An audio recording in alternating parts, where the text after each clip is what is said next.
Salut, on est le lundi 22 janvier et c'est parti pour un nouveau C'est quoi l'info?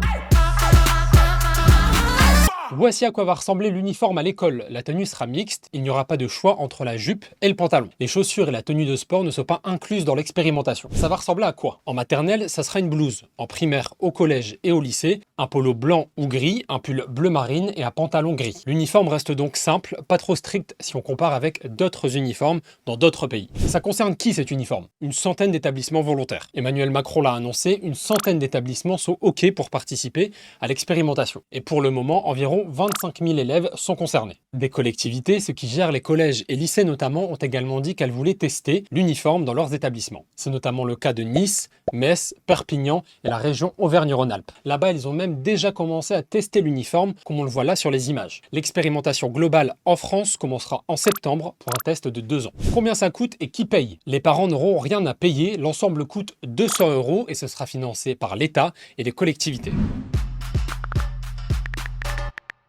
La vraie question qui se pose quand on parle de l'uniforme, c'est qu'est-ce que vous en pensez? On vous a posé la question et pas mal sont opposés à l'idée. C'est pas ouf parce que chacun est différent et chacun s'habille différemment. N'hésitez pas à nous donner votre avis en commentaire, on en a déjà parlé il y a pas longtemps sur le TikTok de C'est quoi l'info et ça vous a beaucoup fait réagir. Et pour d'autres jeunes, c'est plutôt positif l'uniforme. J'ai un avis plutôt partagé, c'est-à-dire que je trouve qu'il y a un gain de temps par rapport le matin, pas besoin de choisir sa tenue ou directement mettre la même. Ensuite, justement, ça éviterait certaines discriminations. 12 ans de travaux forcés pour avoir regardé des séries coréennes. C'est la sanction qu'ont reçu 2 ados nord-coréens. Ces images qui datent de 2022 sont impressionnantes. Les ados sont menottés, jugés dans un immense amphithéâtre devant une centaine de leurs camarades. Là-bas, la Corée du Nord et la Corée du Sud sont séparées en 2 états différents. Au nord, un état sans liberté avec un dictateur, Kim Jong-un. Et au sud, un pays plus libre. En Corée du Nord, il est interdit de regarder les K-dramas, de regarder tout contenu qui vient de Corée du Sud. Et plus globalement là-bas, il est interdit de regarder ce qui met en avant un mode de vie plus libre.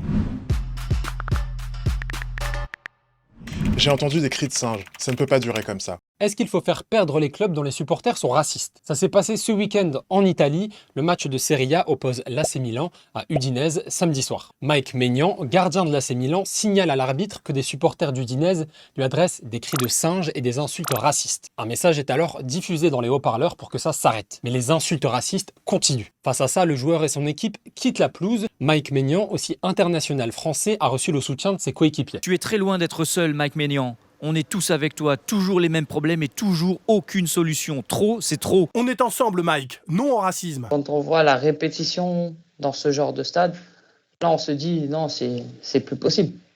Parce qu'on n'a pas choisi notre couleur de peau. Aujourd'hui, il faut des sanctions, de vraies sanctions. De Umtiti à Franck Kessié, les insultes racistes contre les joueurs noirs se multiplient dans les stades. Mais la question c'est, quelles sanctions? Le président de la Fédération internationale de foot a une proposition. Il demande la défaite automatique des clubs dont les supporters ont un comportement raciste. Palworld, le Pokémon avec des armes, est-ce que c'est un nouveau phénomène ou une copie de Pokémon? Palworld, c'est le jeu qui cartonne en ce moment, 1,2 million de joueurs en même temps, dimanche sur Steam. 4 millions de ventes en quelques jours selon l'éditeur, d'étoiles en passant par Gotaga ou Locklear, des streamers qui ont d'énormes commus ont joué au jeu et boosté sa popularité en quelques heures seulement. Bienvenue! Pour beaucoup, le jeu s'inspire de licences à succès, Pokémon, mais aussi un peu de Zelda et de Fortnite. C'est ça qui fait que Palworld brasse super large niveau audience. Et clairement, c'est le jeu auquel il fallait jouer ce week-end. Merci beaucoup d'avoir regardé la vidéo jusqu'au bout. Demain, la fantastique Camille Dahan sera ici pour un nouveau C'est quoi l'info. D'ici là, on est sur les réseaux. Et moi, je vous dis à jeudi. Salut, salut!